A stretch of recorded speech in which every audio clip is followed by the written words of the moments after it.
There is a specific kind of loneliness that comes from being the extra child.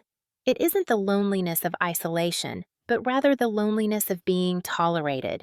You are fed, clothed, and educated, not out of love, but out of obligation. I learned this lesson young, but it wasn't until the summer of 2014, the year I turned 18, that I understood just how deep the fault lines in my family ran. My name is Elena. In my family's narrative, I was the subplot. The main character was, and always had been, my older sister, Jessica. Jessica was 2 years older, vibrant, demanding, and possessed a gravitational pull that warped my parents' reality around her. If Jessica had a headache, the house went into lockdown. If Jessica won a third-place ribbon in swimming, we went out to a steak dinner. If I brought home straight A's, I was told, "That's good, Elena, keep it up," before the conversation drifted back to what dress Jessica would wear to prom. I never threw tantrums about it. By the time I was 12, I had cultivated a quiet, stoic exterior. I became an observer, watching the mechanics of favoritism play out with the detachment of a scientist studying a colony of ants. But observation doesn't numb the pain. It just helps you hide it better. The timeline of my resentment began to solidify in May 2014. It was my high school graduation. I had worked tirelessly for 4 years, fueled by the desperate, pathetic hope that if I just achieved enough, if I was perfect enough, my parents would finally look at me with the same adoration they reserved for Jessica. I was graduating valedictorian. I had secured a full scholarship to a prestigious university, saving them tens of thousands of dollars. The morning of the ceremony, the house was chaotic. Not because of me, but because Jessica, who was 20 at the time and taking a gap year that mostly involved shopping and vague internships, had broken up with her boyfriend the night before. "She's devastated, Elena," my mother said, rushing past me in the hallway, a cold compress in her hand. "We might be a little late to the ceremony. You can ride with the Millers, right?" I stood there in my cap and gown, the gold honor sash heavy around my neck. "It's my graduation, Mom. I'm giving the speech." We know," my father chimed in, adjusting his tie while looking anxiously toward Jessica's bedroom door. "We'll be there. Just give us a minute to calm her down. She's fragile." They arrived 10 minutes into the ceremony. They missed the procession. They missed the introduction. They arrived just as I was walking to the podium. I saw them shuffling into the back row, not looking at me but whispering to each other, likely about Jessica, who sat between them wearing oversized sunglasses, looking bored and tragic. I gave my speech. I spoke about resilience and the future. I didn't look at them. Instead, I fixed my eyes on the one person in the front row who had been there since the doors opened. My grandfather, Arthur. Grandpa Arthur was my father's father, a man of few words and sharp intellect. He had built the family's wealth through real estate in the 80s and 90s, a fortune my father was currently managing, and, as I would later learn, slowly mishandling. Grandpa sat upright, his cane resting against his knee, his eyes locked on mine. He nodded once when I finished. That single nod meant more to me than the tepid applause from the back of the room. After the ceremony, there was a luncheon at our house. Theoretically, it was for me. In reality, it became a comfort session for Jessica. Family friends offered her condolences on her breakup, cooing over her while I sat at the end of the table, picking at my pasta salad. "It's just so hard," Jessica sighed dramatically, twirling her hair. "I feel like love is just a lie, you know? I don't know how I'm going to focus on anything right now." "You're so brave, Jess," my mother said, squeezing her hand. "You have such a big heart. That's why you hurt so deeply." I stood up. The chair scraped loudly against the hardwood floor. The table went silent. "I'm going to the library," I said. "Elena, sit down," my father snapped. "Don't be rude. Your sister is hurting." "I graduated today," I said, my voice steady, though my hands were trembling. "I was valedictorian, and we have spent 45 minutes talking about Jessica's boyfriend of 3 weeks. "Don't be jealous, Elena. It's ugly," Jessica sneered, looking over her sunglasses. "Not everything has to be about you." I turned and walked away. I didn't go to my room. I went to the detached garage that Grandpa Arthur had converted into his study years ago. He lived in the guest cottage on the property, a stipulation of him transferring the deed of the main house to my father. I found him sitting in his leather armchair, reading a hardcover book. The room smelled of old paper and cedar. He didn't look up when I entered, but he spoke. "It takes a great deal of strength to remain silent when you want to scream," he said.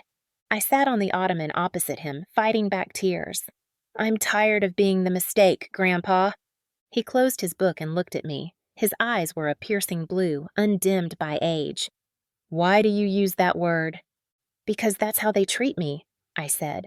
"Jessica is the masterpiece. I'm just the extra clay."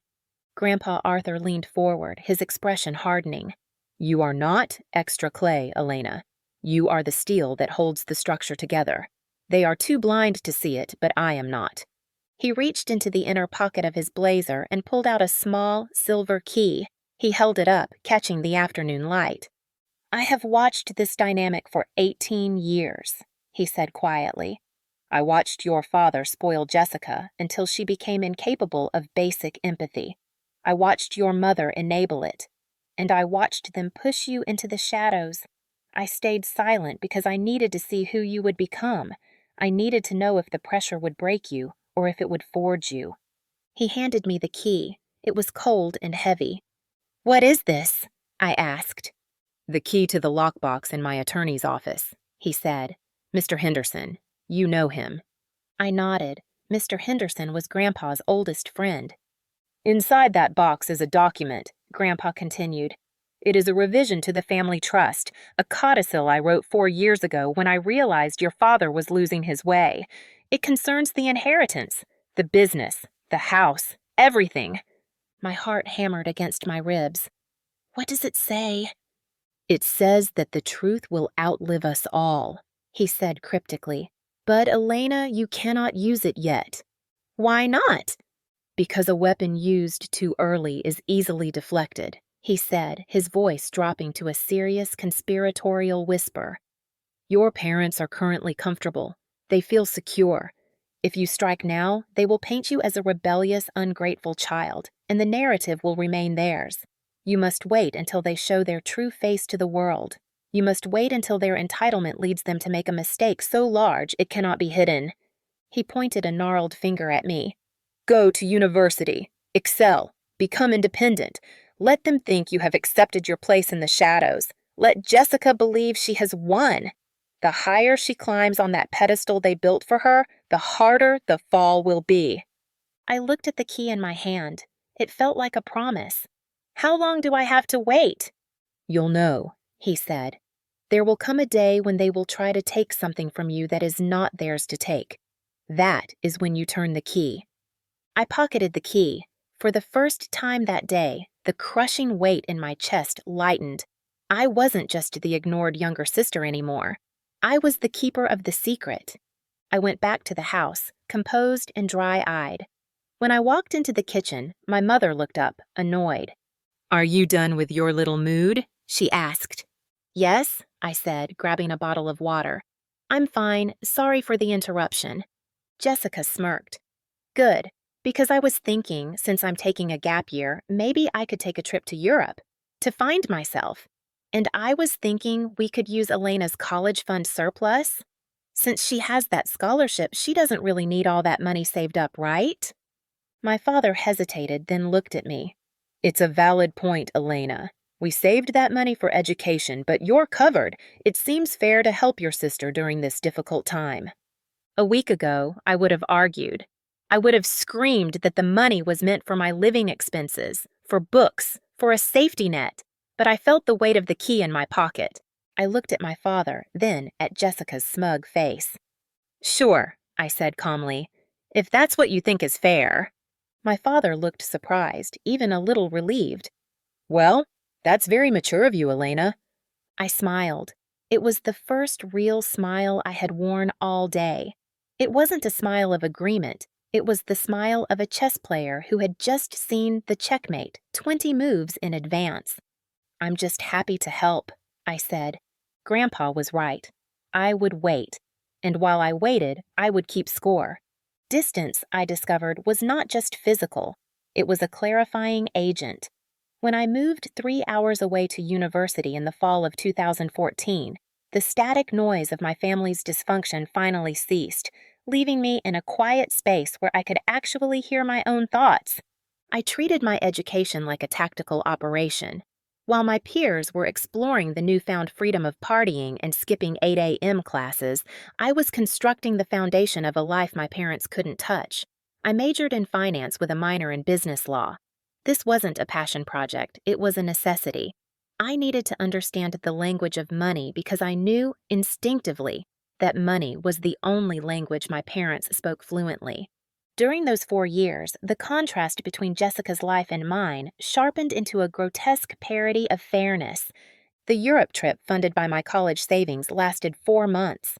Jessica returned in November 2014, not with a newfound sense of self, but with credit card debt and a vision to start a boutique swimwear line. My parents, desperate to keep her happy, invested $20,000 into Jessica's jewels and beachwear. By the summer of 2015, the inventory was gathering dust in our basement, and Jessica had moved on to her next phase, an aspiring lifestyle influencer.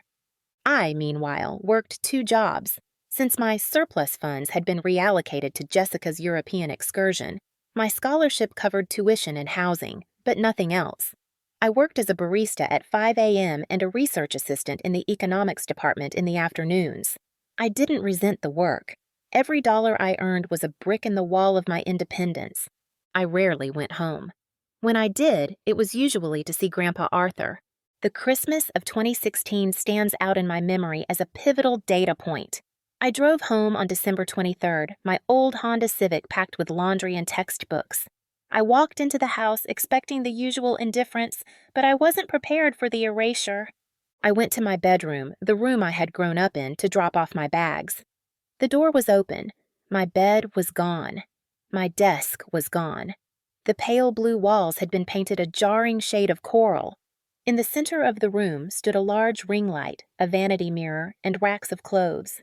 "Oh, you're here," my mother said, appearing in the doorway holding a glass of wine. "We converted this into a filming studio for Jessica. She needs the natural light for her unboxing videos. You don't mind sleeping on the pull-out couch in the den, do you? You're hardly ever here anyway." I looked at the corner where my bookshelf used to be, my high school trophies, my debate medals, my carefully collected novels, all vanished. "Where are my things?" I asked, my voice flat. "We boxed them up." Mom waved a hand vaguely toward the attic. "Elena, don't look so tragic. It's just a room. Jessica is really building a brand. We need to support her." I slept on the couch that Christmas. I didn't argue. I didn't cry. I simply added the incident to the mental ledger I kept locked away. The next day, I escaped to the guest cottage. Grandpa Arthur was frailer now, his walk slower, but his mind was as sharp as a diamond cutter. "They took your room," he stated, not as a question, but as a fact. "Yes," I said, pouring tea for both of us. "It is a territorial move," Grandpa said, sipping his tea. "They are shrinking your footprint in this house to make room for her ego. But tell me, Elena, have you looked at the quarterly reports I sent you?" This was our secret ritual. Since I had started my finance degree, Grandpa had begun secretly forwarding me the financial statements of the family real estate holding company, the company he founded and my father now ran. "I did," I said, pulling a folder from my bag. "Dad is leveraging the commercial properties on 5th Street to cover cash flow issues in the residential units, but the residential units have 95% occupancy. There shouldn't be a cash flow issue." Grandpa nodded grimly. "There isn't a cash flow issue with the buildings, Elena. There is a cash flow issue with your father's personal spending. He is draining the company accounts to fund your mother's country club status and Jessica's hobbies. He's treating the business capital like a personal piggy bank." "He's going to trigger an audit if he keeps moving assets like this," I observed, pointing to a highlighted line on the spreadsheet. "This consulting fee paid to a shell company? That's sloppy." "It is," Grandpa agreed. "I have warned him. He dismisses me as an old man who doesn't understand modern liquidity, but you see it." "I see it." "Good," Grandpa leaned back. "Keep watching. The key I gave you, Its value is increasing every day. I graduated in May 2018. Summa cum laude. I had a job lined up at a forensic accounting firm in the city, a job I had secured entirely on my own merits. My parents and Jessica attended the graduation. They sat in the stands checking their phones. When we went out to dinner afterward, a mid-range Italian place, not the steakhouse they took Jessica to for her swimming ribbons, the dynamic was predictable. "So, accounting," my father said, buttering a roll. "Sounds dry, but safe, I suppose. It's good for you, Elena. You always liked rules." "It's forensic accounting," I corrected gently. "We investigate financial fraud and embezzlement." My father's knife froze for a fraction of a second before he continued buttering. "Charming. Policing people's money." "Actually, Dad," Jessica interrupted, holding up her hand to admire her manicure, "I have news. Big news." She paused for dramatic effect. I took a sip of water, knowing exactly what was happening. My graduation dinner was about to be hijacked. "Ryan and I are looking at rings," she squealed. Ryan was her boyfriend of 6 months. He was the son of a local car dealership owner, wealthy, loud, and entirely enchanted by Jessica's facade. "Oh, honey!" my mother shrieked, knocking over the salt shaker. "That is wonderful! Oh, my baby is getting married!" "We're not technically engaged yet," Jessica laughed, basking in the attention. "But he hinted that it's happening soon, and I want a huge engagement party, like event of the year." "Of course," my father beamed. "Whatever you want, Princess, we'll make it happen." The rest of the dinner was a brainstorming session for a party celebrating an engagement that hadn't even occurred yet. I sat there, eating my lasagna, invisible once again. But I wasn't the same girl who had fled to the library 4 years ago. I looked at my father, who was sweating slightly as he promised Jessica a catered affair at the country club. I knew his liquidity ratios. I knew he was 3 months behind on the vendor payments for the apartment complexes. I knew he was terrified. And I knew that in his desperation to keep Jessica happy, he was going to make a mistake. 2 weeks later, I moved into a small, sterile apartment in the city. I started my job. I put on my suits, I analyzed spreadsheets, and I waited. The call came 18 months later in October 2019. It was my mother. "Elena," she said, her voice tight. "Ryan finally proposed. The engagement party is set for December 21st. We need you to come home." "I'll be there," I said. "Good," she said. "And Elena, try to dress up a bit. We're inviting everyone. The mayor, the partners, the investors. It's going to be a very important night for the family image. Don't embarrass us." "I wouldn't dream of it," I replied. I hung up the phone and looked at the calendar. December 2019. I called Mr. Henderson, Grandpa's lawyer. "Mr. Henderson," I said, "it's Elena. I think it's time to retrieve the box." "Are you sure?" he asked. "Yes," I said, looking at the spreadsheet on my laptop screen. A fresh leak Grandpa had sent me that morning. My father had just liquidated the emergency maintenance fund for the entire estate to put a deposit down on the country club venue. "I'm sure," I said. "They've finally gone too far." The stage was set. I packed my bag, I packed my best dress, and I packed the silver key. I was going home for the engagement party, but I wasn't going to celebrate a union. I was going to preside over a dissolution. 3 days before the party, I took a personal day from work. I didn't spend it shopping for a dress or getting a facial. I spent it in the mahogany-paneled office of Elias Henderson, my grandfather's attorney. Mr. Henderson placed a heavy steel lockbox on his desk. The metal was cool to the touch. I pulled the silver key from my purse, the key I had kept on a chain around my neck for 5 years. It slid into the lock with a satisfying click. Inside, there was a single leather-bound folder and a USB drive. "Your grandfather drafted this immediately after he stepped down as CEO, Mr. Henderson explained, his voice gravelly.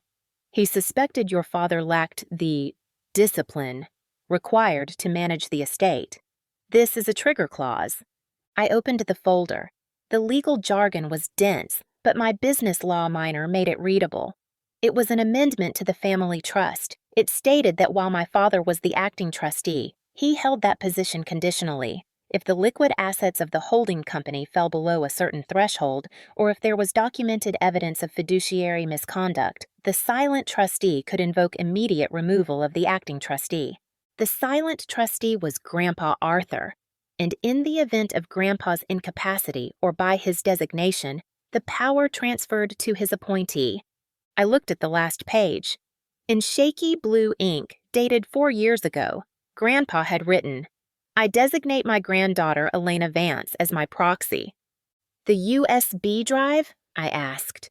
"Recorded statements," Henderson said, "and the original deed to the house."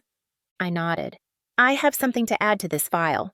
I opened my laptop and showed Mr. Henderson the spreadsheet I had been building for months. It was a forensic map of my father's theft. I traced the wire transfers from the maintenance accounts to JJ Consulting, a shell company registered to my mother's maiden name. I showed the credit card statements paid by the business, luxury vacations, jewelry, and the deposit for the country club. "He has drained the operating capital to 12%, I said, pointing to the red figures. "The legal threshold for the trust is 20%. He breached the contract 11 months ago." Mr. Henderson adjusted his glasses, leaning in. "This is criminal embezzlement, Elena. If this goes public—" "It won't go public if he steps down," I said calmly. "I don't want him in jail, Mr. Henderson. I just want him to stop." "Very well," Henderson said, closing the folder. "I will be at the party as a guest, but I will have the papers ready." December 21st, 2019 was a bitterly cold Saturday. The venue was the Oakwood Country Club, a place that smelled of old money and floor wax. My parents had rented the grand ballroom. I arrived precisely on time. I wore a simple, structured navy dress, professional, elegant, and severe. It was armor. The ballroom was a fever dream of excess. There were ice sculptures of swans. There were fountains flowing with champagne.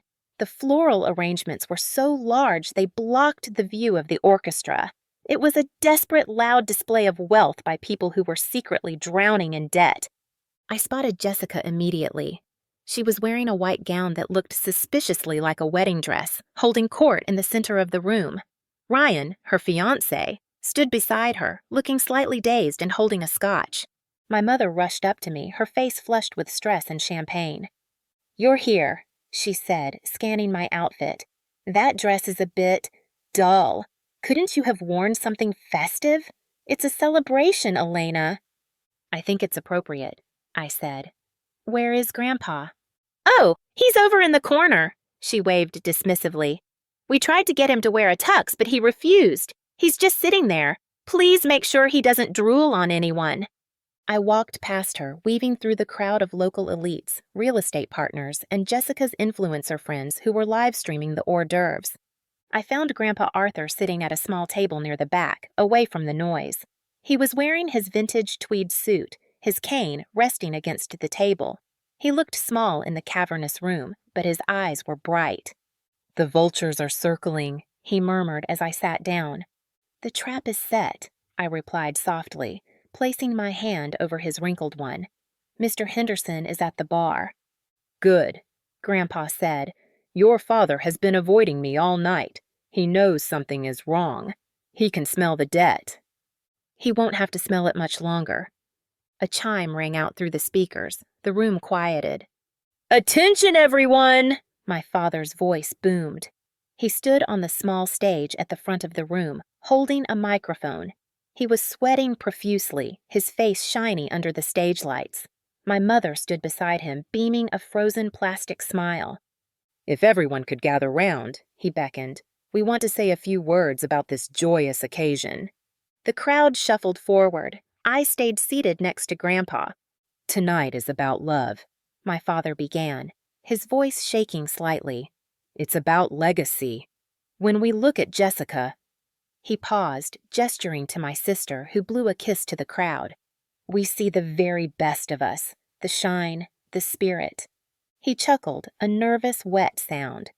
"You know, raising kids is hard. It's a gamble. But when you get a jackpot like Jessica, it makes it all worth it." The crowd laughed politely. "And Ryan!" my father continued, clapping the fiancé on the shoulder. "Welcome to the family. You're marrying into a dynasty here. A dynasty." He raised his glass, his hand trembling. "I want to make a special toast," my mother interrupted, taking the microphone. She was tipsy. I could tell by the way she swayed. "To my Jessica. You were the dream we always wanted. You know, people ask us how we did it, how we raised such a perfect girl." She giggled, and then the mask slipped. Just for a second. "It's funny," she said, leaning into the mic. "After Jessica was born, we thought we were done. We were happy. Then, oops," she laughed, looking around for validation. "Elena came along. Our little surprise. Our little mistake." The room went dead silent. A few people chuckled nervously, thinking it was a joke, but my mother didn't stop. "But hey," she shrugged, "even mistakes have their uses, right? Someone has to do the homework." She laughed again, louder this time, desperate to fill the silence she had created. Jessica rolled her eyes and smiled, as if to say, "Classic mom." My father took the mic back quickly. "What she means is, we are just so proud of this moment. To Jessica and Ryan." "To Jessica and Ryan!" the crowd echoed, but the energy had shifted. People were glancing back at me. I could feel their pity. It felt like slime. I looked at Grandpa. His face was stone. His grip on his cane was white-knuckled. "That," he whispered, his voice trembling with a rage I had never heard before, "was the final insult." I stood up. I didn't yell. I didn't throw a glass. I simply walked toward the stage. The sound of my heels clicking on the parquet floor cut through the murmuring crowd. "Elena, sit down," my father hissed off mic as I approached the stairs. "Don't make a scene." I walked up the stairs and stood next to them. I was calm. My heart rate was slow. I felt the cold weight of the USB drive in my pocket. "May I?" I asked, reaching for the microphone. My father held onto it tightly. "This isn't about you, Elena." "No," I said, my voice projecting just enough for the front row to hear. "It's about the dynasty you mentioned. Let me add a toast." Mr. Henderson stepped out from the crowd, holding the red folder. My father's eyes darted to the lawyer, then to me. Fear, pure and primal, flashed in his eyes. He let go of the microphone. I turned to face the room. I saw Jessica's confused face. I saw the guests waiting for a sisterly speech. "My mother is right," I said into the microphone. My voice was clear, steady, and amplified across the silent ballroom. "I was the mistake. I was the one who wasn't supposed to be here. The extra expense. The afterthought." I paused, letting the words hang in the air. "But there is a funny thing about mistakes," I continued, looking directly at my father. "We tend to notice the details that the masterpieces miss. We tend to watch, and we tend to keep the receipts." I signaled to Mr. Henderson. He walked up the stairs and placed the red folder on the podium. The room was frozen. "Dad," I said, turning to him. "Mom, Jessica, the party is over." The silence in the ballroom was heavy, a physical weight pressing down on the hundreds of guests. My father's hand hovered over the red folder, his face a mask of panic and disbelief. "Elena," he whispered, his voice cracking, "whatever you think you're doing, we can talk about it later, in private. Don't ruin your sister's night." "You ruined it the moment you decided to pay for it with stolen money," I said, my voice low but captured perfectly by the microphone. A ripple went through the crowd. I saw the bank representatives, men my father had courted for years, exchange sharp, concerned glances. "That's enough!" My mother stepped forward, trying to grab the microphone. "She's drunk! Someone get her off the stage!" Mr. Henderson stepped between my mother and me. He was an imposing figure, and his presence signaled to everyone in the room that this was not a drunken tantrum. It was a legal proceeding. "Mrs. Vance," Henderson said, his voice projecting without a mic, "if you touch her, I will have security remove you. We are currently executing a legal clause of the Vance Family Trust." My father went pale. "Henderson, you work for me." "I work for the trust," Henderson corrected. And the trust has a new acting trustee. I opened the folder. I didn't need to read the papers. I had memorized the numbers. I looked out at the crowd, meeting the eyes of the investors. For those of you who invest in Vance properties, I began, my tone conversational, almost like a lecture. You believe you are investing in a solvent, family-run empire. You are not. You are funding a lifestyle.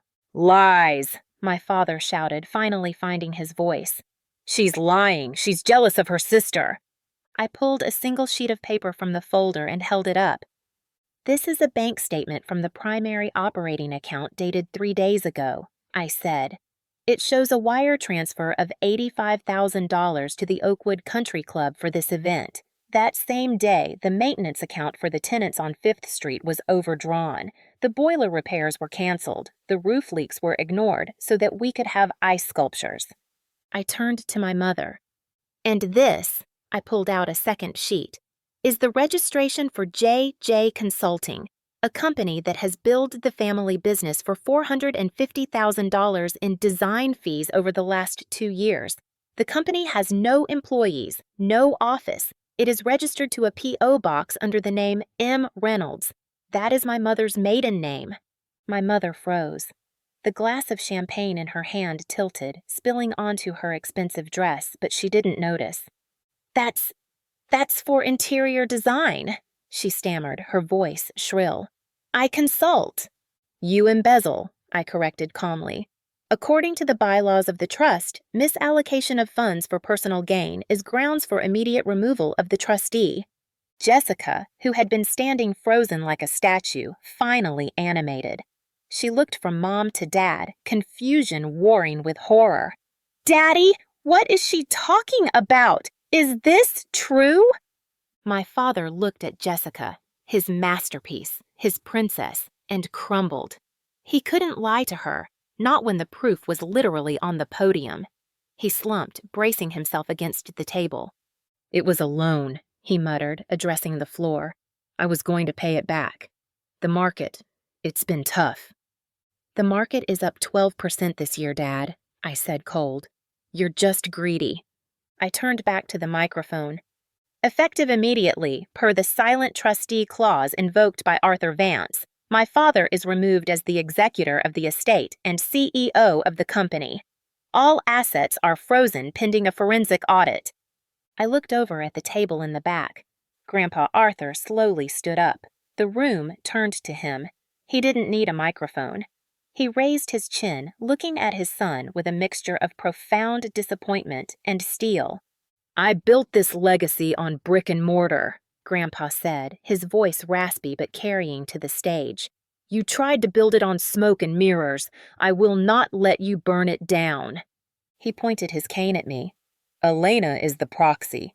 She speaks for me. She speaks for the company. The devastating finality of his words settled over the room.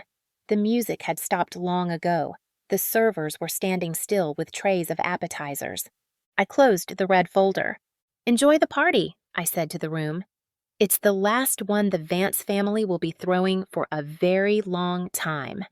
I handed the microphone to Mr. Henderson and walked down the stairs. The path cleared for me. People actually stepped back, giving me a wide berth, looking at me with a mix of fear and awe. I wasn't the invisible sister anymore. I was the executioner. As I walked toward the exit, I heard the first sob from Jessica. It was a high, keening sound, the sound of a child realizing the toy is broken. But what about the wedding? She wailed. Ryan, tell them! I glanced back. Ryan, the fiancé, had stepped away from her. He was on his phone, furiously whispering, his back turned to the stage. His parents were already putting on their coats, their faces grim. They were car dealership owners. They knew a bad investment when they saw one. My mother was screaming at my father now, hitting his chest with her fists. You said it was handled. You said you had the money.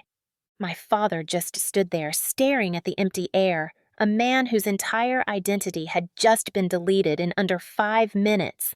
I walked out of the ballroom and into the cold, crisp December night. The air bit at my skin, but I didn't feel cold. I felt a burning, radiant heat in my chest. Mr. Henderson caught up to me at the valet stand. "That was effective," he said, handing me a thick envelope.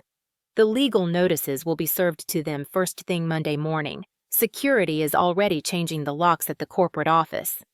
"Thank you, Elias," I said. "Where will you go?" he asked. "Home," I said. "To my apartment. I have work on Monday." "You have a company to run on Monday," he corrected gently. I looked back at the glowing windows of the country club. I could see the silhouettes of guests leaving in droves. "Yes," I said. "I suppose I do." I got into my Honda Civic. It wasn't a luxury car. It rattled when it started. But as I drove away from the wreckage of my family's reputation, I realized it was the only thing in that parking lot that was actually owned, not leveraged. I didn't turn on the radio. I drove in silence, letting the justice of the moment wash over me. I had waited 5 years. I had endured the insults, the theft of my room, the erasure of my achievements. Grandpa had told me to wait until they made a mistake so large it couldn't be hidden. They had. They had invited the world to watch their glory, and instead, I had shown them their rot. The mistake had corrected the error. The Monday after the engagement party, I didn't go to my job at the accounting firm. I went to the Vance Properties headquarters. Security had already been briefed. My badge, printed that morning, gave me all access clearance. I walked past the receptionist, a woman named Linda who had ignored me for a decade whenever I visited my dad, and she practically jumped out of her skin. "Good morning, Ms. Vance," she stammered. "Can I get you coffee?" "No, thank you, Linda," I said, not breaking stride. "Just have the department heads in the conference room in 20 minutes. I walked into my father's office. It smelled of his cologne and stale fear. His personal items were already in a box on the floor, packed by security over the weekend. I sat in his chair. It was oversized, designed to make him look important. To me, it just felt like a chair. The fallout was swift and brutal. The dynasty my father spoke of was, in reality, a house of cards held together by debt and fraud. The audit, which I oversaw personally, revealed the extent of the rot. He hadn't just stolen from the trust. He had borrowed against the equity of the buildings to fund risky stock bets that failed. He had taken loans from questionable private lenders. My mother's consulting firm was immediately dissolved. We didn't press charges. Grandpa Arthur insisted on that for the sake of the family name, but the repayment plan was draconian. They were stripped of their liquid assets. The country club membership? Gone. The luxury cars? Repossessed. But the most satisfying consequence was the house. The deed to the main house had been in the trust. My parents lived there as beneficiaries, contingent on the solvency of the estate. By draining the estate, they had violated the occupancy clause. 3 weeks after the party, I stood in the driveway as the moving trucks pulled up. It wasn't a vindictive eviction, it was a mathematical necessity. The house had to be sold to cover the immediate debts and stabilize the business. My mother came out, wearing sweatpants and an old coat. She looked 10 years older. Her hair, usually dyed and blown out, was showing gray roots. "You're enjoying this, aren't you?" She spat at me as the movers loaded a sofa.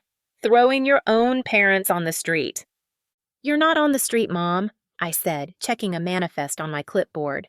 "We've arranged a rental for you, a 2-bedroom condo in Westside. It's fully paid for 6 months. After that, you'll have to get jobs." "Jobs?" She looked at me as if I had suggested she eat raw meat. "Your father is 55.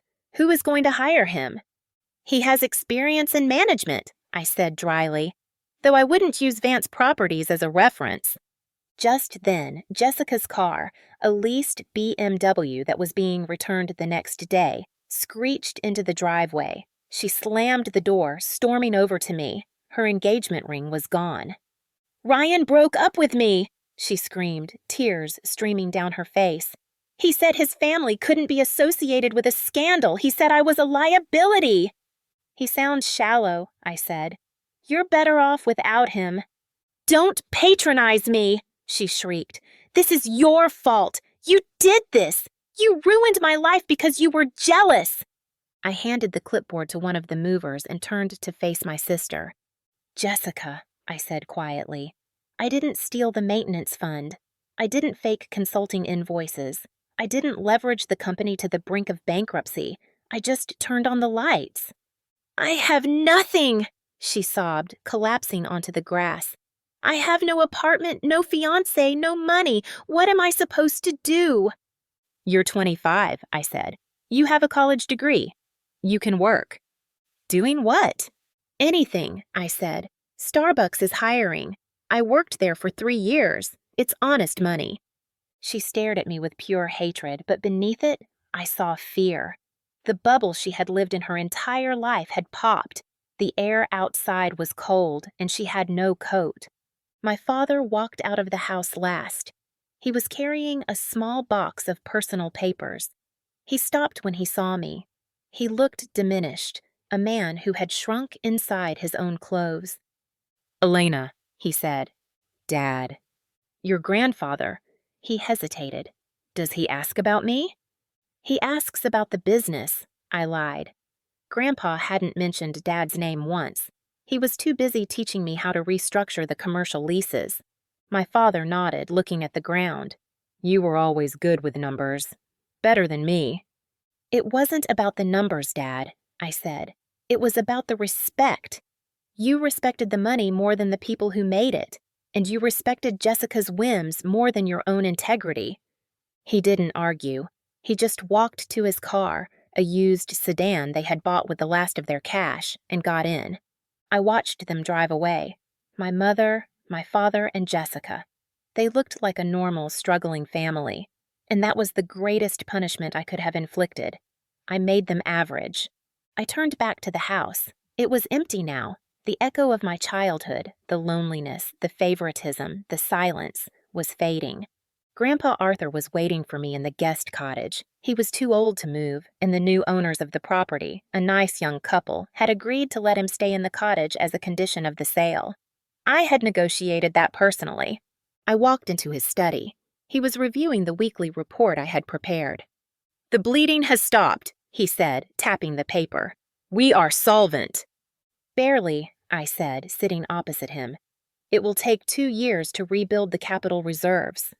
We have time, he said. He looked up at me and smiled. You did well, Elena. You didn't just save the company. You saved yourself. I searched for the word. Lighter. That is the feeling of dropping a burden that was never yours to carry, he said.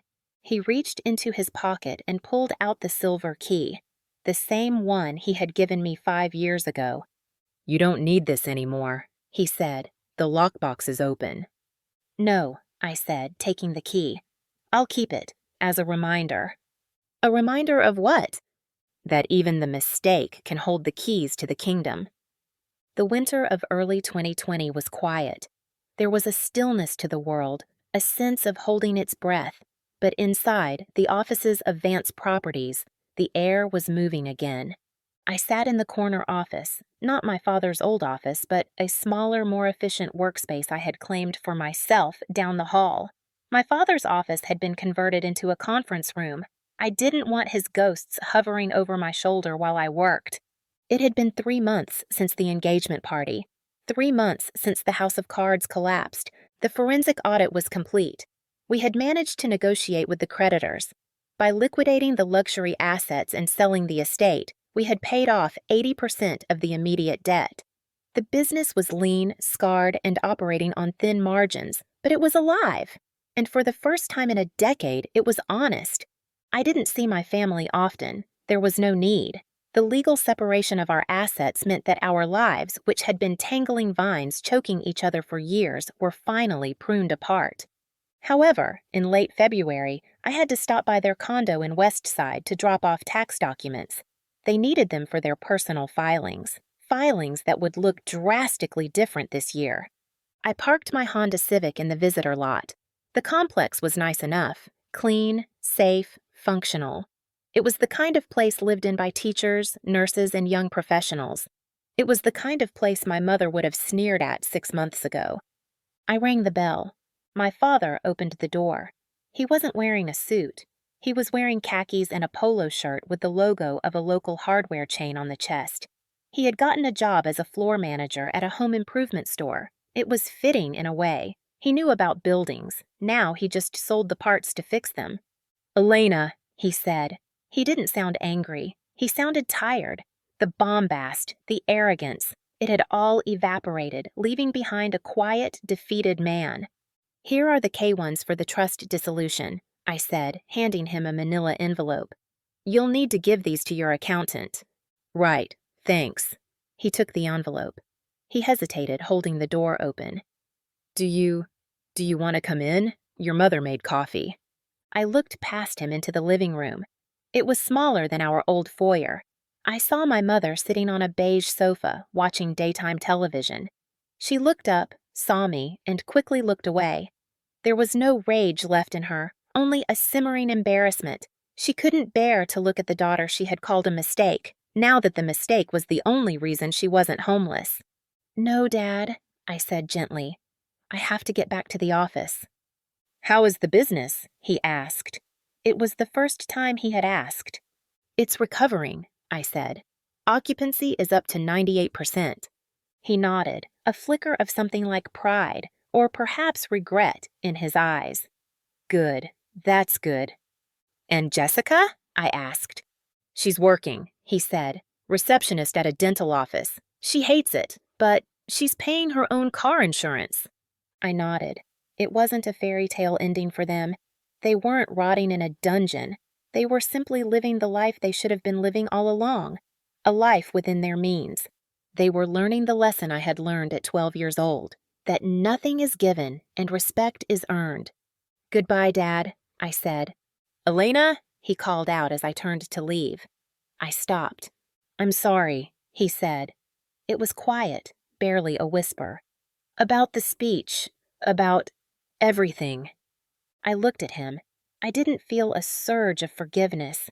I didn't feel the urge to hug him. The damage was done, calcified over years of neglect. But I didn't feel hate either. The anger that had fueled me for 5 years had burned itself out, leaving behind a clean, cool clarity. "I know," I said. I walked back to my car. I didn't look back. I drove straight to the guest cottage on the old estate. The new owners, a lovely couple named the Harrisons, waved to me as I drove up the long driveway. They treated Grandpa Arthur like a surrogate patriarch, often inviting him to dinner.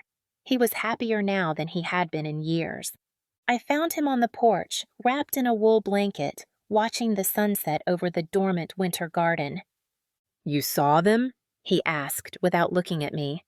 "I did," I said, sitting in the rocking chair beside him. "And?" "They seem human," I said.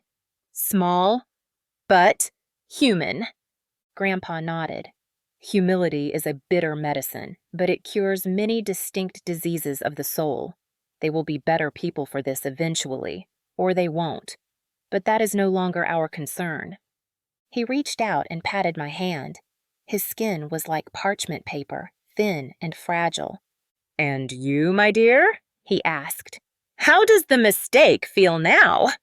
I looked out at the horizon. The sun was dipping below the tree line, painting the sky in bruised purples and golds. I thought about the years of being overlooked, the graduation they missed, the room they stole, the accident they mocked. I thought about the girl who sat in the library, holding back tears, believing she was worthless because she wasn't shiny like her sister. I realized then that being the mistake was my greatest advantage. Because I was ignored, I was free to observe. Because I was underestimated, I was free to prepare. Because I was unloved by them, I learned to love myself enough to demand justice. I wasn't the masterpiece they wanted to hang on a wall and admire. I was the architect who understood the foundation. "I feel," I said, squeezing my grandfather's hand, "like I'm exactly where I'm supposed to be." Grandpa smiled, closing his eyes. "The truth usually feels like that." I stayed with him until the sun went down. Then I drove back to my quiet apartment, in my paid-off car, to a life that belonged entirely to me. There were no more secrets. There were no more hidden ledgers.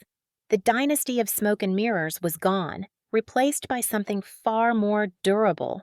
I poured myself a glass of wine and sat by the window, looking out at the city lights. I didn't need a party. I didn't need a microphone. I didn't need their approval. My name is Elena Vance. I was the mistake that corrected the equation. And for the first time in my life, the balance was 0.